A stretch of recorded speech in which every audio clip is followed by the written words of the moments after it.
Alors que tout le monde s'attend au départ de Jonathan Klaus à la fin de l'Euro dans les prochaines semaines, l'OM a déjà trouvé son successeur puisqu'il devrait s'agir, selon les informations de Foot Mercato et du RMC Sport, de Youssef Attal, latéral algérien, ancien latéral de l'OGC Nice, qui évoluait du côté d'Adana Demirspor lors des 6 derniers mois de la saison 2023-2024. Et on va justement parler aujourd'hui de l'Algérien et j'ai aujourd'hui à mes côtés Walid, rédacteur en chef adjoint de DZ Foot et également grand supporter de l'Olympique de Marseille, qui va nous apporter son analyse autour du transfert potentiel de Youssef Attal. J'espère que tu vas bien, Walid. Bonsoir, j'espère que tu vas bien aussi et que tous les auditeurs également. Et donc, comme j'ai dit, rédacteur en chef adjoint de DZ Foot, média de référence sur le football algérien. Et tu vas nous apporter ton analyse, comme j'ai dit, tu es supporter de l'OM. Donc, ton avis est peut-être le plus pertinent qu'on puisse avoir. Walid, on va commencer directement, je pense, par rapport à Youssef Attal. Déjà, comment tu as réagi, toi, ces derniers jours, quand tu as vu que ce qui était qu'une simple rumeur, comme on en a eu énormément pour des joueurs algériens du côté de l'OM, devenait très concret? Écoute, j'étais ravi pour le joueur avant tout, puisque je pense que c'est à la fois une personne intéressante et surtout un joueur de qualité qui n'a en tout cas pour l'heure pas exploité son potentiel. C'était assez inespéré, sincèrement. Au moment de partir en Turquie, lui-même ne s'engage que pour 6 mois dans cette optique, eh bien, de rebondir dans un club ambitieux et important. Ce qu'il avait toujours voulu faire à l'OGC Nice, mais n'avait pas eu la possibilité pour différentes raisons et à différents moments de sa carrière. Donc j'étais très, très content pour le joueur. Pour l'OM, ça faisait sens. Le Hmm, club, forcément, pour eh bien, les débuts de l'ère de Zerbi, qui coïncident malheureusement pour nous avec aussi une saison sans Ligue des Champions, donc avec des hmm, moyens relativement réduits, eh bien, le club doit également procéder à des recrutements, disons, un peu plus malins, un peu plus réfléchis et donc foncer sur ce que l'on appelle les opportunités de marché, dont fait partie Youssef Atal, et évidemment le potentiel, voire quasiment acté, j'imagine, départ de Jonathan Klaus, ce que, ce que personne ne va, j'imagine, considérer comme étant une absurdité, notamment après le point de non-retour qui a été franchi hmm, hmm. de déclaration de Mady Benatia et Pablo Longoria. Donc, s'il y a départ de Klaus, il devra y avoir un nouvel latéral droit à l'Olympique de Marseille. Et s'il y a un nouveau latéral droit, autant que ce soit un joueur de qualité, ce que justement Youssef Attal est. Ouais, on va évoquer le profil de Youssef Attal. On va également évoquer l'extra-sportif parce qu'il devient de plus en plus pesant ces dernières heures, ces dernières minutes. On a énormément de choses qui se passent. On va essayer d'en parler pour essayer d'éclaircir et enfin, d'essayer de mettre la lumière sur la vérité, tout simplement, autour de Youssef Attal. On va en parler plus globalement du joueur. Youssef Attal est un des rares joueurs, enfin, un des premiers joueurs formés en Algérie qui s'est exporté à l'étranger. Il est issu de l'académie du Paradou, club algérois dirigé par Zetchi, qui est également président de la Fédération algérienne de football. Et il est comme Rami Ben Sebaini, comme Hichem Boudaoui, comme Adem Zorgan, qui évolue actuellement du côté de la Belgique, un des premiers joueurs à s'être exporté. Walid, toi, tu l'as découvert quand, Youssef Attal, précisément? Tu l'as découvert comme le grand public algérien ou t'en entendais déjà parler à l'époque? Oh. Alors, j'ai jamais été un très grand suiveur du Paradou, ce qui n'est pas le cas de tout le monde à DZ Foot. Et forcément, j'ai entendu parler par le biais d'autres personnes d'un joueur qui montait. Mais je pense que comme beaucoup de monde, c'est au moment de ses premiers pas en équipe nationale à l'été 2017 que véritablement j'ai pu observer le joueur. Euh, Je crois que pour le plus grand public, ce qui a fait son succès, c'est notamment la CAN 2019. On en parlera peut-être un petit peu après. Ah oui, oui. Mais c'est à ce moment-là qu'il s'est vraiment révélé aux yeux de Mhm, tous. mhm, Et ce qui lui permet d'ailleurs aussi eh bien, de conserver une certaine cote aujourd'hui. Mais ouais, c'est à ce moment-là qu'on a eu, donc à l'été 2017, qu'on a eu l'émergence un petit peu d'un joueur au profil assez atypique, petit en taille, mhm, extrêmement mhm, explosif, le latéral moderne par excellence. Donc mhm. très, très, très, très, très bon offensivement et peut-être un petit peu moins défensivement, même s'il a eu, je trouve, pas mal d'occasions de montrer qu'il avait progressé sur ce plan. Donc, ouais, on l'a tous connu, j'imagine, à un moment de ses premiers pas en équipe nationale sous Lucas Alcaraz. Moi, j'ai également découvert Youssef Attal à cette époque. On est, je crois, aux alentours de 2017. L'équipe d'Algérie est vraiment, dans une situation très compliquée. Après plusieurs années, on va dire pas imp je ne sais pas si on peut dire exceptionnelles, mais il y a le parcours à la coupe du monde 2014, il y a l'ère Christian Gourcuff où l'Algérie était censée être favorite à la CAN 2015. Et puis, c'est un peu une sélection qui est malheureusement en train de couler, en pleine qualification pour la Coupe du monde 2018, qui réalise une CAN 2017 complètement ratée. Et dans ce marasme un peu collectif, les entraîneurs qui s'enchaînent et une sélection qui coule, il y a ce joueur que moi je connaissais pas du tout, où il y avait des rumeurs où les gens disaient qu'il était pistonné, qui joue en deuxième division, en première division algérienne, du coup dans le club du Paradou. Du coup, comme on l'a dit, un des premiers vrais clubs formateurs d'Algérie, qui démarre titulaire sous les ordres de Alcaraz puis de Rabat Madjer et qui épate les gens en 2017. Vraiment, il était très surprenant. Moi, je m'attendais vraiment à rien quand je l'avais vu sur le terrain. Et vraiment, il y avait ces rumeurs de piston parce qu'en fait, le président de son club formateur était le même président que le président de la Fédération algérienne de football à cette époque. Et finalement, on a un joueur qui démarre une explosion sensationnelle. Il avait été impressionnant sur les qualifications Coupe du Monde 2018. Derrière, il signe à Courtrai en Belgique, comme énormément de joueurs, finalement, Walid, formés en Algérie, surtout du côté du Paradou.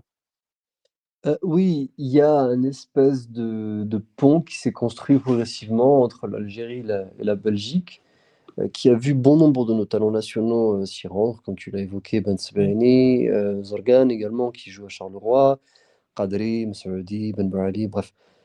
Il y a pas mal de monde qui passait par la case Belgique et c'est un championnat qui, je crois, leur plaît bien, notamment parce qu'il est assez formateur pour la jeunesse, ce qui n'est pas forcément le cas du championnat français, qui est un championnat très, très, très, très exigeant physiquement, comme beaucoup d'entraîneurs l'ont décrit, là où la Belgique, on peut davantage se mettre dans le rythme de ce qui se fait en Europe, tout en ayant une certaine marge, ne serait-ce que dans le jeu. C'est un peu l'antichambre des meilleurs championnats européens. Oui, bah oui, Donc, oui. voilà, il y a des ponts qui sont construits entre nos deux pays. Et dans le cas du Safar Atal, ça a été très rapide. Il a Mm. joué à Courtrai un nombre assez restreint de matchs, pardon. Mm. Notamment, si je me souviens bien, à l'époque, il avait eu une fracture au visage ou quelque chose comme ça. Ouais, il porte un masque, c'est ça, ouais. Ouais, Il porte un masque. voilà. Euh, mais le peu de matchs qu'il avait pu disputer alors avait fait sensation et le club Mm. a tout à fait très vite compris le potentiel du 10 joueurs, Et le meilleur avec joueur de la j'insiste, saison, hein. Et le meilleur joueur de la saison de Courtrai, alors qu'il joue pas beaucoup de matchs. exactement, ils avaient exercé leur option d'achat pour ensuite mieux le revendre à l'OGC Nice qui l'avait acheté, je crois, environ le quadruple de ce que Courtrai avait payé pour lui. Et beh, justement, c'est à l'OGC Nice et à Courtrai qu'on va voir un peu le profil du joueur. Alors, on a dit qu'il a été formé au Paradou, rare club formateur, algérois, et algérien généralement. C'est un club où l'exigence technique est quand même très relevée, où, les joueurs, justement, je crois que de l'âge de 9 ans à 13 ans, jouent pieds nus. Bon, je l'ai dit, hein, les joueurs qui sont sortis par le Paradou, c'est des joueurs quand même qui ont fait une certaine carrière. On a Boudaoui, on a Rami Ben Sebaini, comme j'ai dit, on a Zorgan. Et justement, Attal est un peu le prototype des joueurs du Paradou parce que techniquement, il excelle. Il est même, on va parler de son profil, hein, il est excellent techniquement, très fort sur le plan offensif, très polyvalent. Dans le championnat algérien, il a joué ailier gauche, mais également à l'OGC Nice. Je crois qu'il a même mis un triplé ou un doublé à Nice en jouant ailier gauche. Il peut jouer sur tous les postes du couloir, mais il a aussi les défauts et les lacunes physiques. Et c'est ce qu'on va notamment remarquer dans sa carrière. Il s'est énormément blessé suite à son arrivée à Nice. Je crois qu'il ne fait pas une saison complète, à part la 18-19. Et donc finalement, on a un joueur qui est excellent techniquement, mais qui, à cause de sa débauche d'énergie, à cause de ses manquements sur le plan physique, parce qu'il est quand même frêle quand il arrive en Europe, se blesse, énormément. Et malgré ça, quand même, Walid, si on se rappelle bien, ses débuts à Nice, ils sont exceptionnels sur la première saison. Je crois que c'est la 18-19, si je ne dis pas de bêtises, sous les ordres de Patrick Vieira. Ouais. Oui, oui, notamment, bah, c'est à ce moment-là aussi qu'il réalise sa Coupe d'Afrique des Nations exceptionnelle. Ouais. Tu l'as évoqué, je pense que c'est avant tout son profil qui le met dans des dispositions assez particulières. C'est un joueur d'engagement. C'est un joueur qui va très très vite, qui fonce vers les duels, qui met énormément d'engagement et d'impact dans son jeu. Donc c'est pas un type qui va éviter à tout prix d'affronter son vis-à-vis. Bien au contraire, lui-même en raffole, il adore aller au duel épaule contre épaule, etc. Donc tout autant de critères additionnels les uns aux autres. Le fait que ce soit un homme assez petit en taille, je crois qu'il dépasse pas le 1m75, mais Ouais. c'était une information à vérifier. Voilà, autant de points qui, additionnés les uns aux autres, font de lui un joueur, comme tu l'as dit, explosif, mais également sujet aux blessures. Mm. Euh, c'est un point d'ailleurs que l'on pourrait détailler, puisque il a eu des saisons complètement rongées par les blessures, Ouais. au Mm. point où il n'était même plus appelé en équipe nationale et où Djamel Belmadi évoquait régulièrement le fait que son joueur n'arrivait pas à s'en sortir. Il a connu, et c'est un point que je n'ai pas assez souvent lu parmi notamment la communauté olympienne sur Twitter, mais il est passé par la case Aspetar, la fameuse clinique au Qatar, Ouais, ouais, ouais, ouais, ouais, ouais. de réhabilitation des Oui, joueurs. où tous les joueurs du PSG y vont, notamment. Tous les joueurs du Oui, PSG oui, qui ont une grosse. c'est un sponsor du Paris Saint-Germain, ce qui n'étonnera personne d'ailleurs, puisque c'est le Qatar. Mais c'est également une clinique sportive de renommée internationale. Mmh. Et en passant par le biais d'Aspetar, eh bien, Youssef Attal a retrouvé un certain allant. Il mange mieux, il est suivi par un nutritionniste, il a pour préparateur physique, alors je vais pas donner son nom, mais je vais donner un indice, c'est un Français qui a fait la préparation physique de l'équipe nationale d'Algérie pour la CAN 2019. Mmh. D'ailleurs, ce qui explique aussi le fait que l'Algérie à ce moment-là survolait, puisque, petite information pour ceux qui ne sont pas au courant, mais l'Algérie n'avait plus aucun préparateur physique entre la CAN victorieuse et la fin du mandat d'Amel Belmadi. Voilà, des points importants à noter. Mmh. Donc, pour conclure là-dessus, il s'est longtemps cherché, il a longtemps eu du mal à comprendre comment arriver à maîtriser au mieux son corps. Ce n'est pas un profil à la Abu Dhabi, puisque Abu Dhabi, tout survient suite à une grave blessure, si je me souviens bien, à la Ouais. cheville, voilà, qui avait progressivement déséquilibré son corps. Dans le cas d'Aratal, ce sont très souvent les mêmes blessures, déchirures musculaires, déchirures musculaires, Ouais, c'est déchirures une question de musculaires. profil, en fait. Exactement, Mais justement, exactement. Walid, si on parle du profil de Youssef Attal, on l'a dit, je sais pas s'il est formé ailier, mais en tout cas, il peut jouer partout sur le couloir. Profil très offensif. Moi, vraiment, ce qui m'a tout de suite choqué chez lui, mais dès ses premiers matchs avec l'équipe d'Algérie, c'est que c'est un latéral qui déséquilibre. En fait, c'est un latéral limite avec un profil dédié de percussion. Quand il prend la balle, quand il fonce, quand il dribble, et vraiment ses qualités de dribble, elles étaient très surprenantes en sélection. Quand il rentre dans la surface, qu'il dribble 2 mecs qui font un crochet et qui centrent ou qui provoquent un penalty. C'est vraiment un mec quand il a la balle et qu'il est sur le côté, qui déboulonne sur le côté et qui passe tout le monde en fait. Et on l'a vu en France, il y a eu des actions magnifiques où je me rappelle d'un match contre le PSG au Parc des Princes où ils font un crochet à Bernat, ils centrent en retrait et je crois que c'est, Alan Saint-Maximin qui rate, mais énormément d'actions assez choquantes où, en fait, le mec, c'est un casseur de reins, quoi. C'est typiquement le profil d'Attal sur le plan offensif.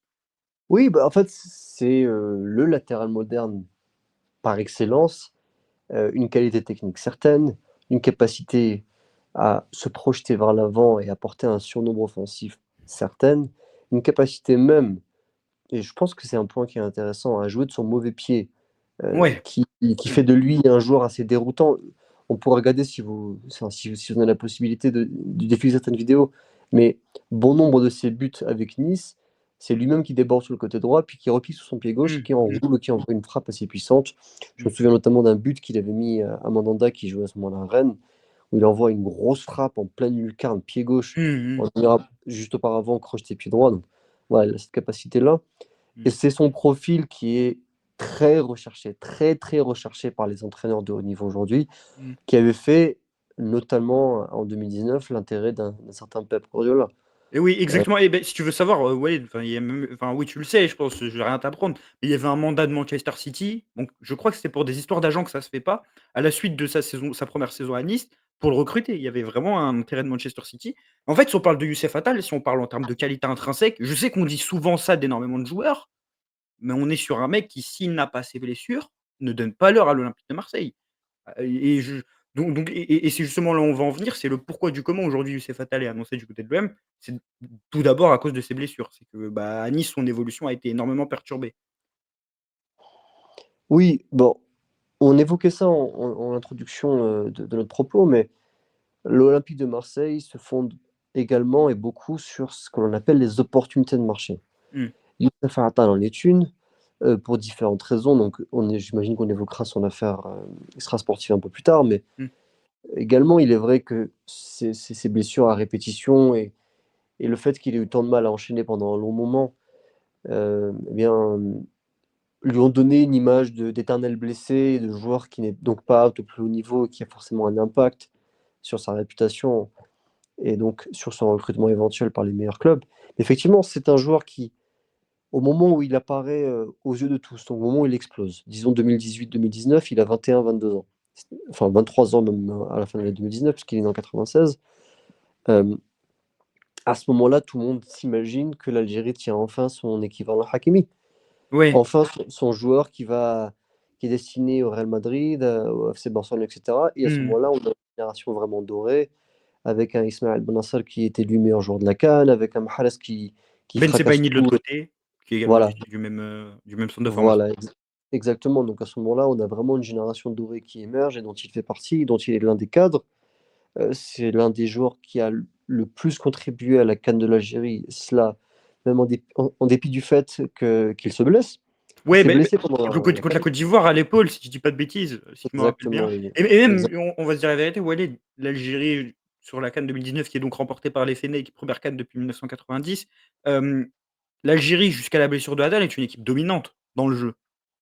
Oui, oui. Elle fait le dos rond face au Sénégal en phase de poule, mais c'est une équipe dominante. Après la blessure de Attal, sur les 2 derniers matchs, bon, peut-être aussi la pression, l'enjeu, mais tu es moins dominant. Parce que tu as aussi moins ce joueur de couloir qui percute et qui fait la différence et qui est remplacé par Zéphane. Ah, voilà, je vais dire, il est remplacé par Mehdi Zafan, qui a un profil tout à fait différent et qui n'a pas aussi les capacités Mmh.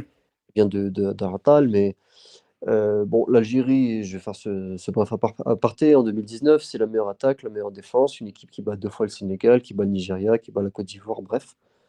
Euh, et la Côte d'Ivoire, je l'ai mentionné, donc pas une équipe anodine et pas une équipe qui aurait obtenu son titre en le volant, tout simplement.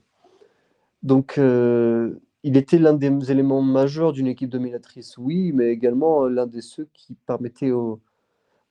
Je me réfère une nouvelle fois à son profil de latéral ultramoderne. C'est un type de joueur parfait pour le fameux jeu de transition qui est devenu un jeu à la mode, notamment face aux équipes de possession qui sont également devenues des équipes particulièrement répandues. Mmh. Euh, quand tu es un joueur pareil, tu peux te projeter en contre-attaque à une vitesse folle et forcément ça a un impact global sur ton jeu. Alors il faut savoir un truc quand même qui est important et qu'on n'a pas souligné jusqu'alors, c'est qu'Aratal a évolué sous les ordres de Jamel Belmadi qui lui donnait des consignes un petit peu variables. Il y a eu plus d'une fois où on avait un Aratal qui devait se contenter de bien défendre, notamment parce que l'Algérie avait une certaine idée de son jeu du moment et qu'elle ne souhaitait pas avoir des latéraux qui se projettent trop haut, trop souvent et trop fort. Et il avait su s'adapter avec intelligence et avec une certaine flexibilité tactique qui était bienvenue à l'époque. Donc c'est un type de joueur qui est également capable de Mmh. défendre intelligemment. C'est-à-dire que ça n'est pas le latéral typique ultra Justement, tu as posé une offensif. question. Justement, Walid, parce que tu rentres dans le sujet, tu as justement posé la question, enfin, à l'heure actuelle, si Ouais. on enlève un peu ses débuts, avec les blessures. Moi, je les trouve un peu friables en sélection, notamment sur la CAN. Après, il y a le contexte dont on va parler. Bon, il avait pas de club, mais défensivement, c'est par exemple, si tu dois le comparer à Klose sur le plan défensif, tu juges que c'est un meilleur défenseur que Klose? Je pense que Jonathan Klaus est un casier lié. Jonathan Klaus est un joueur offensif d'une qualité exceptionnelle, mais c'est également un joueur capable de prendre mais bouillon sur bouillon en défense, comme j'avais Ah oui, oui, rarement vu à l'Olympique de Marseille cette saison. C'est incroyable. Je ne sais pas si vous vous souvenez, par exemple, du match face à l'Atalanta, mais on dirait un amateur. Et mmh. ça m'avait choqué. J'ai toujours eu une très bonne estime du 10 joueurs. J'ai dit l'Atalanta, je pense que c'était aussi Villarreal que je pensais. Ah, Villarreal, plusieurs parce que bah, c'est. si, franchement, depuis qu'il est à l'OM, 80 des matchs. Enfin, quand l'eau enfin, Bon, je sais que c'est ton défensivement, c'est opinion très comme toujours, compliqué. mais. Non, Atal est un joueur globalement complet, qui sait globalement tout faire. Tu évoques la CAN, l'ensemble de l'équipe nationale était médiocre, pour ne pas dire nul, à Oui, l'occasion de oui. cette CAN, y compris d'ailleurs dans l'impact physique. On a vu des joueurs éreintés face à la Mauritanie, mais qui paraissaient, je ne sais pas moi, sortir d'une opération commando ou d'un camp de survivants, Mmh. survivalistes. Enfin bref, et ça, évidemment, il a pas émergé dans ce marasme global, mais encore très récemment pour les sorties de Petkovic, euh, j'ai trouvé que c'était l'un des meilleurs Algériens. Justement, par rapport à Klose, je trouve la comparaison intéressante, avec Youssef Attal. Enfin, parce que déjà, c'est le latéral actuel de l'OM, enfin, qui va partir et que Attal va venir le remplacer. Toi, aujourd'hui, tu penses que, on va avoir un saut qualitatif? On va avoir une régression? Comment tu perçois? Surtout qu'en plus Klose va rejoindre Nice, qui est l'ancien club d'Attal. À voir, à voir. En tout cas, ce qui est certain, c'est que remis, sur pattes et c'est le cas actuellement, comme je l'expliquais depuis son passage à AS Pétard. Youssef Attal est la garantie d'une certaine efficacité offensive. Ouais, Ça n'est pas un très grand passeur, ce qui était le cas de Jonathan Klaus, pardon, qui, sauf erreur de ma part, est le meilleur passeur du championnat de France en 2022-2023. Corrige-moi si je me trompe, en tout cas proche de l'être. mais qui marquait Attal, pas beaucoup. c'est l'inverse C'est pour l'inverse Attal. d'Attal. Attal marque beaucoup, passe assez peu, mais globalement participe à l'impulsion offensive de son équipe. Et si son équipe est dominatrice, comme ce serait le cas sous De Zerbi, et notamment dans le fait que De Zerbi, alors, j'ai rapporté à nouveau, mais je pense que c'est intéressant, le jeu de De Zerbi donne des airs de contre-attaque, dans la mesure Oui. où Mmh. il a cette volonté d'attirer au maximum le bloc adverse à lui, pour ensuite mieux le transpercer une fois que les espaces ont été créés. Et il n'y a pas meilleure façon d'arriver à transpercer les espaces balle au pied que par des joueurs extrêmement percutants, très rapides, Exactement, très à l'aise dans le 1 contre 1 et dans le dribble. exactement. C'est exactement son profil. Exactement. Donc en Mais, ce bah, c'est pour ça que le match avec Roberto De Zerbi est très intéressant. Bah, on l'a un peu évoqué finalement. En plus, c'était un mec qui était bon, pour faire un parallèle, qui était désiré par Pep Guardiola, voire un mec qui est un peu de la même veine, qui prenait un football de possession. Bref, pour moi, c'est un joueur qui est destiné pour les équipes dominantes, comme on l'a dit, pétri de talent, mais qui a été barré par les blessures. Il y a également une chose qui fait qu'aujourd'hui, c'est fatal et convoité par l'Olympique de Marseille, c'est sa situation contractuelle. Et je pense qu'on peut, avant de rentrer, dans l'aspect polémique, qui va intéresser énormément de personnes, je pense, de cette vidéo et je pense que même des gens ne seront venus sur cette vidéo que pour cet aspect. Heu, Est-ce que tu as un peu suivi ce qui s'est passé du côté d'Adana Demirspor, sur les 6 derniers mois? Puisque du coup, Attal suite à ses déboires avec la justice française et son départ de l'OGC Nice, a signé pour 6 mois avec le club turc où notamment Mario Balotelli évolue actuellement. Oui, alors il signe à Adana avec un objectif, engranger un maximum de temps de jeu, arriver à se montrer aux yeux de tous et prouver qu'il était enfin remis de ses blessures, et ça a été le cas. Ça a été le cas, ça a été probablement l'un des meilleurs joueurs, voire le meilleur joueur d'Atana sur la deuxième partie de saison. Il a rappelé à tous, pardon, qu'il arrivait eh bien, à encore faire preuve de ses qualités explosives, y Ouais, compris après avoir vécu des années difficiles, puisque le problème quand on a des blessures récurrentes, c'est qu'on fait preuve d'appréhension dans son jeu ensuite, on est un peu ouais. moins, on est un peu plus dans le calcul, un peu moins dans la spontanéité. Donc lui a réussi à retrouver ça et c'était le bienvenu, et il avait fait le choix justement de ne s'engager que pour 6 mois parce qu'il ne souhaitait pas s'éterniser à Adana, et qu'il avait, le fol espoir de retrouver un club ambitieux, et quand je dis ambitieux, dans un championnat compétitif. Mmh. Il faut savoir que Ratal rêvait de Liga quand il était, plus jeune, donc notamment, Barça, Real Madrid et cetera. C'était ses clubs favoris évidemment, comme beaucoup. Il avait eu des approches notamment d'Atlético Madrid, heu, mais la France est restée dans un coin de sa tête. Il a apprécié le championnat de France, il le maîtrise bien, il s'y sentait globalement à l'aise. Il a quand même ses connexions sur la Côte d'Azur, et sauf erreur de ma part, il a toujours son appartement sur la Côte d'Azur, voire sa résidence secondaire, mais ça reste à confirmer. En tout cas, il a ses liens dans la région et il y retourne régulièrement. Il Donc y a fait voilà, sa tout préparation cet été. exactement, à nouveau, comme je le disais, avec le préparateur physique de l'équipe nationale d'Algérie, donc quelqu'un qu'il connaît bien aussi. Donc voilà, tout autant d'éléments qui, additionnés les uns aux autres, eh bien, font de la situation contractuelle de Youssef Attal, une situation intéressante pour l'Olympique de Marseille. Justement, Walid, après avoir, abordé globalement dans ce très bel échange, l'aspect sportif qui entoure Youssef Attal, après avoir présenté sa carrière et son profil, je pense qu'on peut aller directement, dans le vif du sujet, et parler de la raison pour laquelle il est aujourd'hui pisté par l'Olympique de Marseille et notamment ce qui a expliqué son départ du championnat de France, en janvier dernier. C'est, le contexte extrasportif qui entoure sa venue et qui suscite actuellement une vive polémique puisque, de nombreuses associations, mais également le maire de Marseille s'opposent à sa venue. Walid, est-ce que tu peux nous expliquer ce qui s'est passé avec Youssef Attal du coup, au mois de novembre, et ce pourquoi aujourd'hui il y a une polémique, autour de son arrivée à l'OM? Alors, je vais tâcher de faire ce qui est le plus important, c'est-à-dire de ne pas me substituer à la justice, et vous faire un résumé assez succinct de Mmh. l'histoire, et notamment vous en donner, une partie des détails, en coulisses.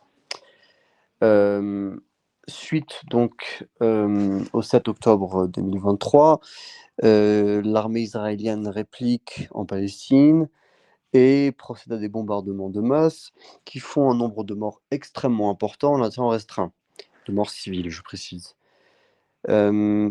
Youssef Attal voit alors passer sur son fil Instagram. Je tiens à préciser, le joueur est celui qui gère lui-même son compte Instagram, contrairement à bien d'autres professionnels qui délèguent ça Un à un, CM, ouais. voilà, un CM.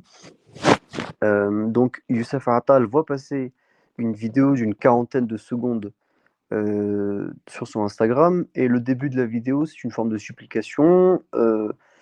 La personne, l'individu en question est un, je ne sais pas si on peut le qualifier d'imam, mais tout du moins un prédicateur qui a plus de 6 millions d'abonnés sur Instagram, donc pas non Mmh. plus le dégénéré du coin qui n'a aucune audience. Donc je précise, ce sont des éléments de contexte. Oui, oui, très Alors, important, oui, oui, très important. Faut de toute façon, il faut toujours contextualiser, ouais. puisque on pourrait penser, par exemple, que Youssef Attal relaie un individu sombre qui a des positions qui ont fait de lui un pestiféré, mais ce n'est pas le cas de la personne qui relaie. Il a plus de 6 millions d'abonnés, à nouveau, je le précise, et un compte certifié sur Instagram. Et la personne en question donc débute son propos par des larmes et des supplications et un prêche en faveur du peuple palestinien, demandant à Dieu de protéger le peuple palestinien, de faire preuve de clémence à l'égard de ses morts, etc. Et Youssef Attal se limite à cela. Problème, la Mmh. vidéo en question dure en réalité 40 secondes. Et parmi ces 40 secondes, il y a une phrase à la 29e seconde plus ou moins. J'ai regardé tout à l'heure la petite vidéo et je m'en suis rappelé. Donc pour ceux que ça intéresse, c'est un propos en arabe.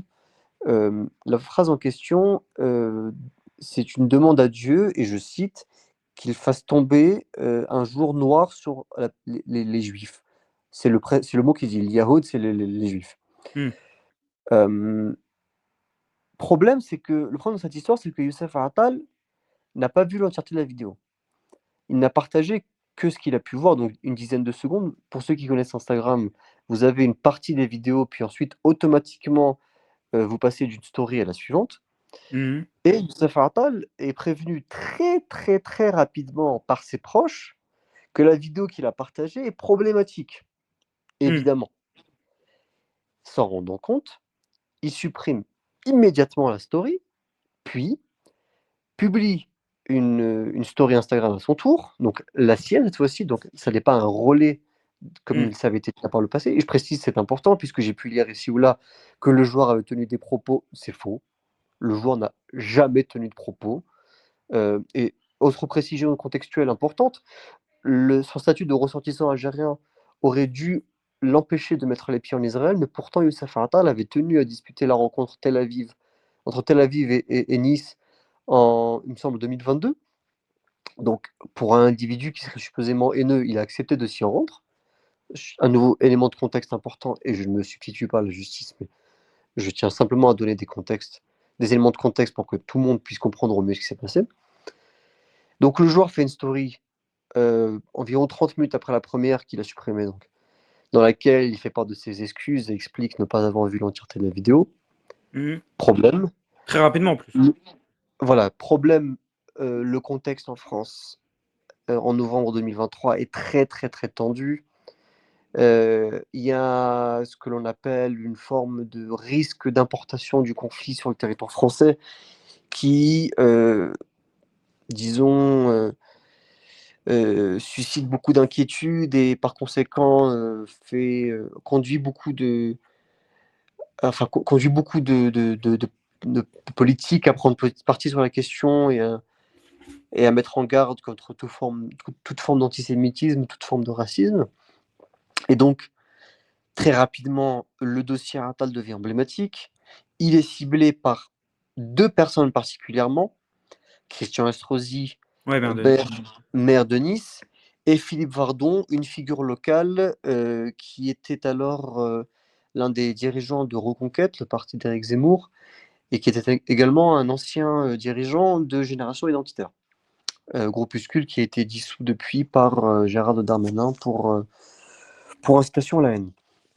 Donc les deux personnes en question immédiatement invite la justice à se saisir des propos de Youssef Attal, ce qui est fait.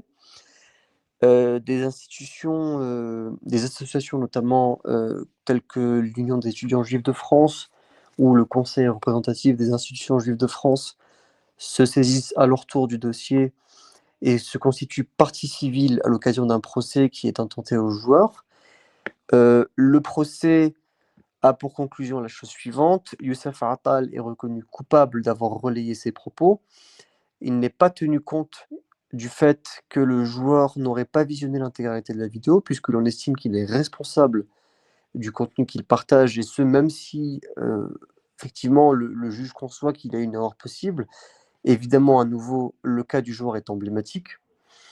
C'est dans un contexte particulier. Je pense que si pareille chose était arrivée en 2011, par exemple, eh bien, elle aurait fait bien moins de vent et bien moins Mmh. de bruit. Et donc, le joueur, suite à cette décision de justice, est condamné à 8 mois de prison avec sursis. Précision également, mais il avait été suspendu par le l'OGC Nice en l'attente de son procès, et dès lors que le dit procès avait été, dès lors que la condamnation avait été officiellement, prononcée, le club avait levé la suspension du joueur, mais qui n'était évidemment plus, le bienvenu à Nice, et qui avait Pourtant alors pourtant résilié son son son coach contrat. voulait enfin, Nice au début veut le garder. C'est important de le préciser. Farioli qui était le coach de Nice voulait le garder. On a Oui, je crois que même Rivière voulait le garder. C'est en tout cas ce que disait la presse et Santiauna notamment de Foot Mercato. Le joueur ne devait oui. pas partir de base. Oui, oui, en fait, eux-mêmes ont conscience du caractère de Youssef Attal, qui n'a, en dépit de certaines, rumeurs ici ou là, n'a jamais réellement été un problème. Il a été apprécié par l'ensemble de ses entraîneurs, Mmh. hem, Notamment il Vieira. notamment Vieira, mais également Diable Belmadi, qu'il a pris sous Mmh. son aile et qu'il a, considéré un peu comme son petit frère, comme il l'avait dit publiquement. Et Belmadi n'a pas dit ça à tout le monde, hein, c'est précision importante. Donc oui, oui, ils étaient conscients du joueur, mais évidemment, le contexte politique était bien trop fort et avait une influence bien trop importante sur le club, notamment à Nice, où les institutions politiques, sont particulièrement influentes sur le club, encore plus encore qu'à Marseille, je pense. Mmh. Donc le joueur avait été, bien forcé à quitter le club. Il était devenu persona non grata. Il avait résilié son contrat, et de toute façon, il ne lui restait que 6 mois, et il s'était alors rendu en Turquie. Voilà. Un dernier point sur l'affaire en question: Youssef Attal a interjeté appel, et parce qu'il a interjeté appel, en droit français, il est à nouveau présumé innocent. C'est un principe fondamental en droit, français, sauf cas particulier tel que le proxénétisme, par exemple. Eh bien, l'on doit prouver la culpabilité de quelqu'un, sous peine de quoi elle sera prononcée et qualifiée d'innocente. Voilà, ça a été le c'est donc le cas de Youssef Attal aujourd'hui, qui est en attente de son procès, de la révision de son procès, donc son procès en appel. Je ne sais pas devant quelle institution exactement juridique en France, et je ne sais pas quand le procès aura lieu, mais pour l'heure, il est réputé innocent. Merci beaucoup Walid, c'était complet. C'était complet sur ce cas-là. C'était parfait. Alors on a énormément de réactions, de pressions qui sont faites par des associations, mais également des politiques, notamment, Benoît Payan qui a accordé une interview, vidéo à un média qui était relayé par la Provence. Énormément de pression sur le club olympien. Apparemment l'OM est même en train de rétropédaler sur la piste. On verra si Youssef Attal signe à l'OM ou non. En tout cas, on a une présentation, parfaite de Walid, je te remercie énormément. La vidéo est peut-être un peu longue. Elle sera également disponible sur Spotify. Si vous avez aimé la vidéo, en tout cas, n'hésitez pas à vous abonner, à liker la vidéo et à aller suivre DZ Foot et notre ami Walider sur Twitter et également le média DZ Foot, qui est le média de référence sur le football algérien, plus de 25 ans d'existence et vraiment un des médias francophones les plus connus au niveau du pied ballon. Je te remercie en tout cas énormément, Walid, d'être venu passer. C'était vraiment merci. Merci à vous, et À vous, bah, on on tu parles à à Rinès, vous, c'est-à-dire à Massilia-Zone, l'institution Massilia-Zone, et on espère un dénouement favorable dans ce dossier. On continuera à suivre, tout ça de très près. merci en tout cas Walid, on se retrouve prochainement, du coup, pour une nouvelle vidéo sur Massy la Zone. On se dit à la prochaine.